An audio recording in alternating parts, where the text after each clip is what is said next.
Hello, my name is Melva Covington. I am the co-founder and managing director of People Empowering People for Inclusion Now. We call that PEPIN. I, along with my co-founder, Tamara Allen, who is the Chief Visionary Marketing Officer, we're honored to welcome you to our Flash Talk series. PEPIN is a Chicago-based African-American female-owned research, recruitment, and technology firm focused on delivering high-tech and high-touch solutions for clinical research, focused on reducing health disparities, improving inclusion, and achieving health equity. There is an exclamation point in the center of our name because it expresses a sense of urgency in addressing the issues of inclusion as well as reducing disparate outcomes.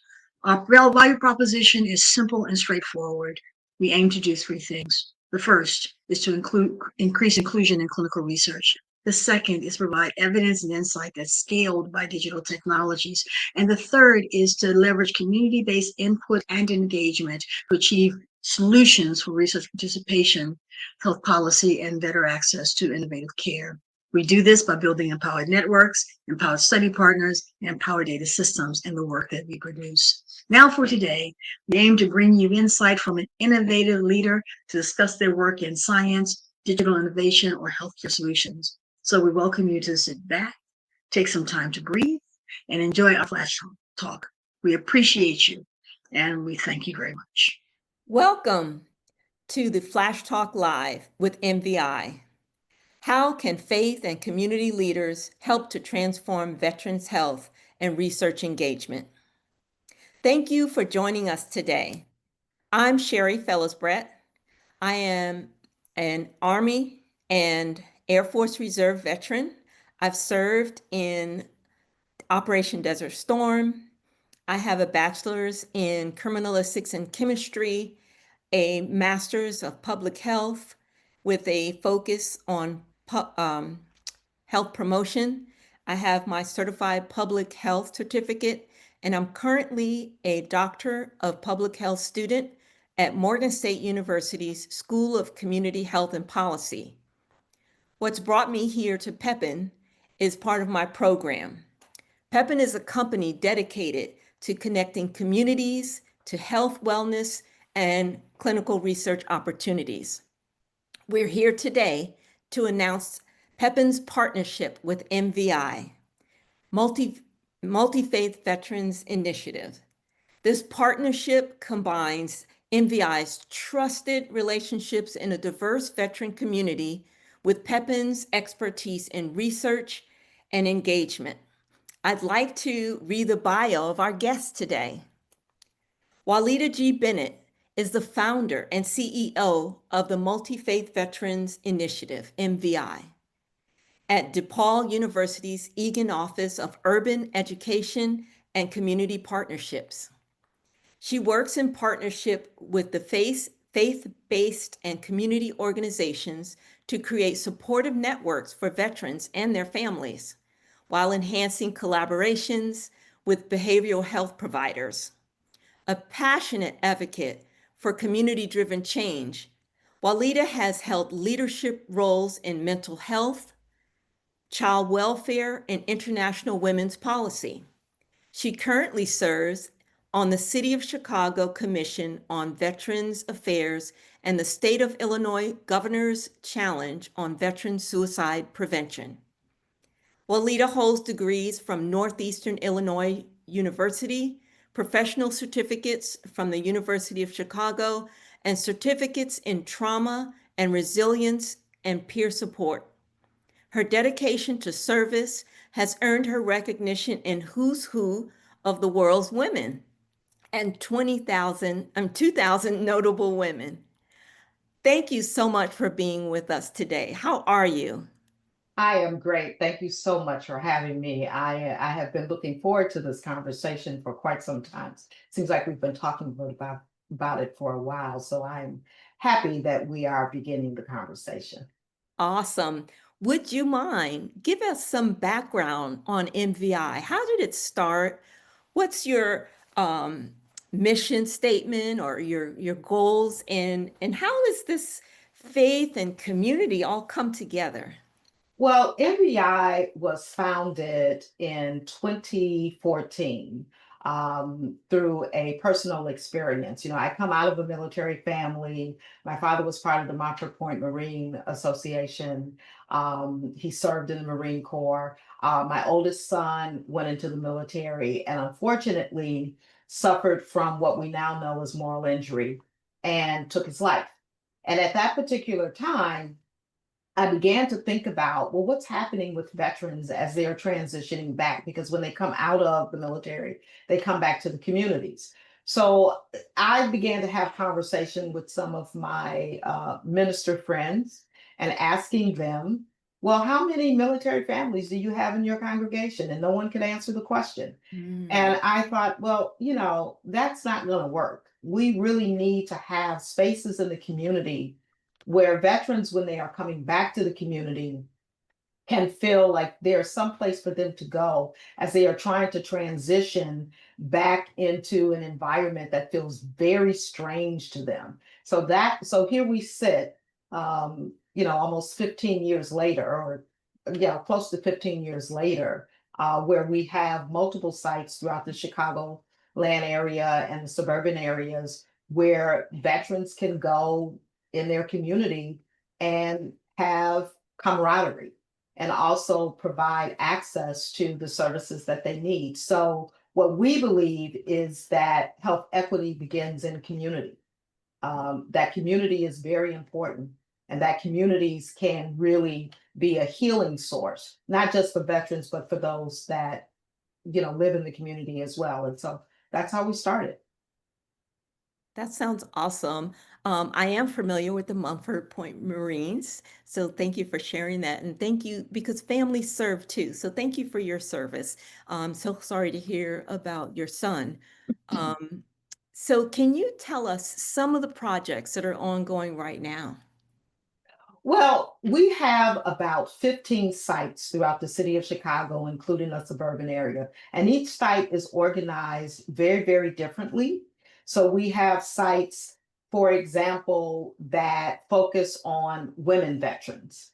And within those particular sites that focus on women veterans, there is a plethora of programs that range anywhere from circle conversations, which speaks to many of the healing spaces or the traumas, the sense of belonging that women veterans express that they need and want to just have a space where they can come together and talk about some of their concerns. We have sites that are also working with women around entrepreneurship. Women are the fastest growing population of small business owners. And so we want to make sure that they are being engaged in a very proactive way to begin to kind of think about what their future looks like beyond the military.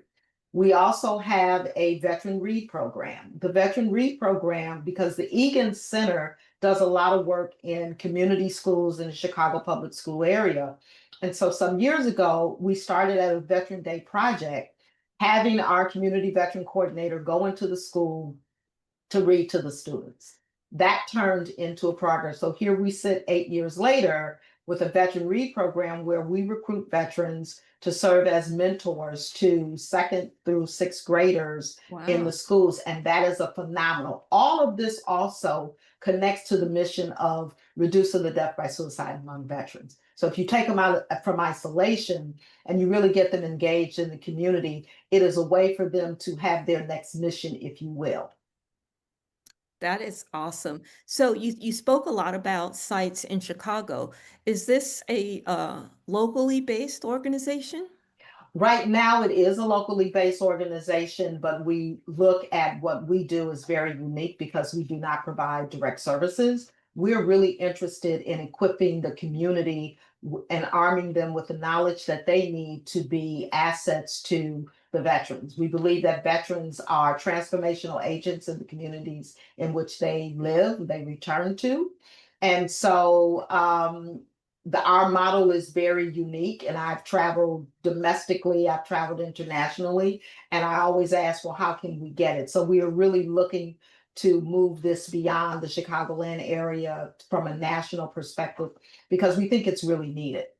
That's awesome. That's wonderful. And that brings me to our next segment when we talk about this partnership with Pepin. So Pepin is really focused on getting equity, inclusion, and belonging with the veterans community. And we see this partnership as a good way to allow your already built relationships to really elevate the veterans' concerns. So tell me more about how you see this partnership benefiting the veterans in the communities that you serve.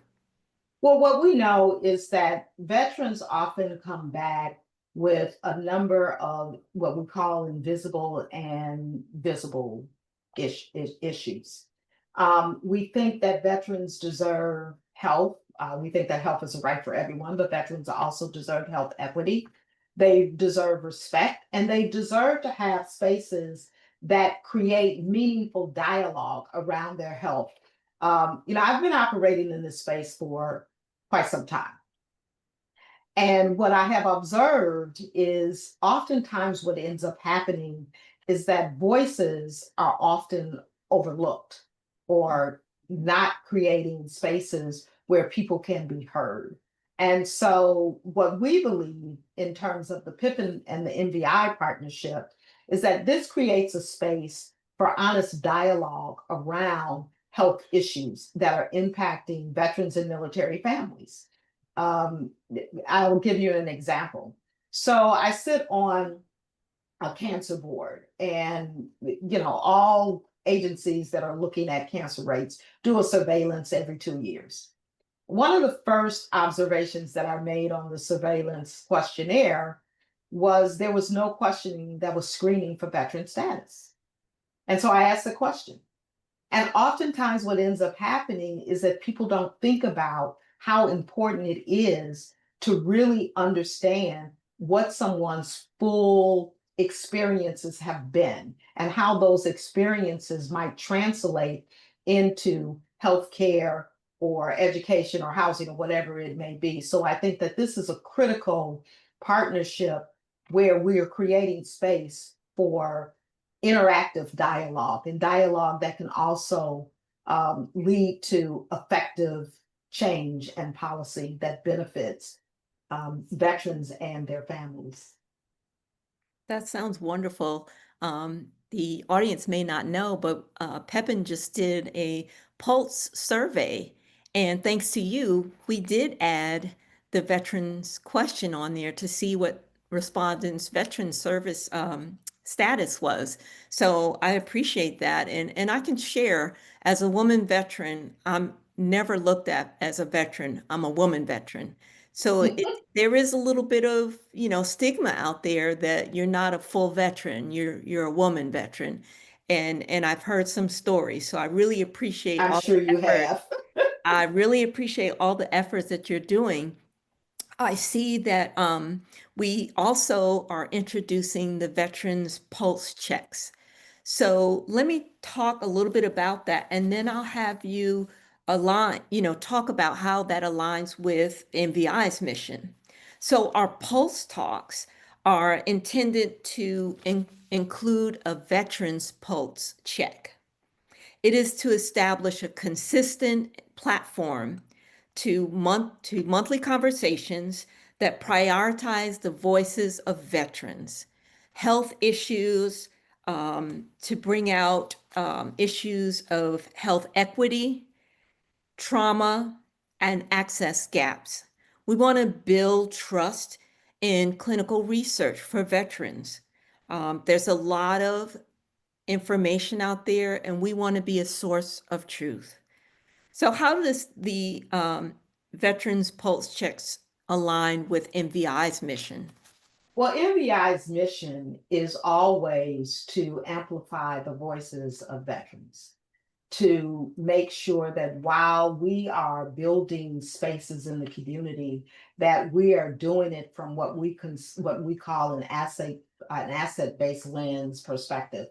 We utilize an international model that really looks at the assets that are existing in the community, and veterans are our assets. And so as we begin to kind of think about this experience, it's a way to amplify the lived experiences of veterans, while also building and providing spaces for their insights that guide us to better health decisions, health policy, and research engagement. When we think about what happens in the veteran space, as you indicated, you're not seen as a woman veteran. You're seen oftentimes as a spouse. Why is that? If you take, because there's multiple roles that everyone's carry. I mean, as a female veteran, that is one role, but you're also a female. And so when you are going into health facilities, are your voices being heard as a female on one level?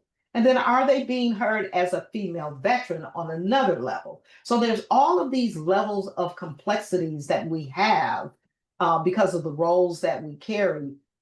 And we see this as a critical conversation to help shape policy and to help expand the access to making sure that veterans and their communities have appropriate access to healthcare.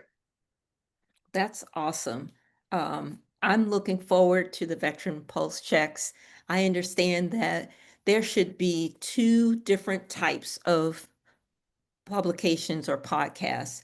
One would be a shorter 20 to 30 minute personal engaging conversation, and the other one would be a little bit longer, like a webinar, and have more topics that's kind of broad and encompassing to include different issues that are important to different types of veterans.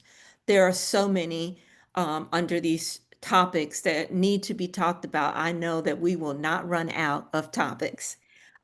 This is a critical time in our world today, and we want to make sure that our veterans are in the center of what we're doing. We want to make sure that they're engaged and that the resources are available to the people that need them.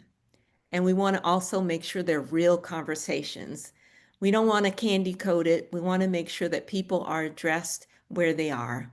So I thank you so much for being here. Do you have some final reflections for what we talked about today?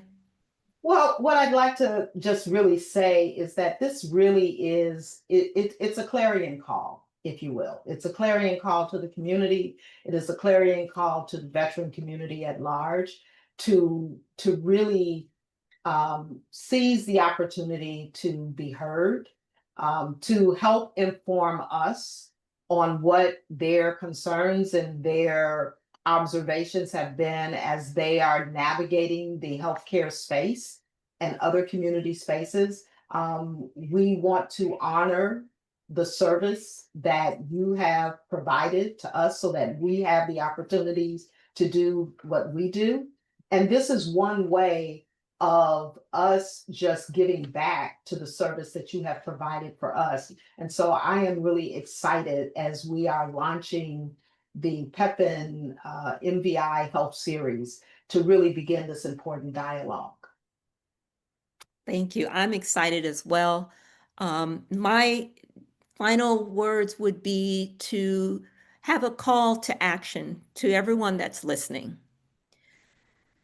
This is a topic not just for veterans, it's also for partners, it's also for community leaders to please get engaged, support the missions of allowing our veterans to get what they need, feel supported, and then also stay connected. You can sign up for the Veteran Pulse Talks by going to Pepin's website at www.wearepepin.com. So I appreciate so much your time and your attention to this matter. I think that you're going to do great and fabulous things because you already have. Thank you so much. Well, thank you for your service, and thank you for allowing us to begin this conversation.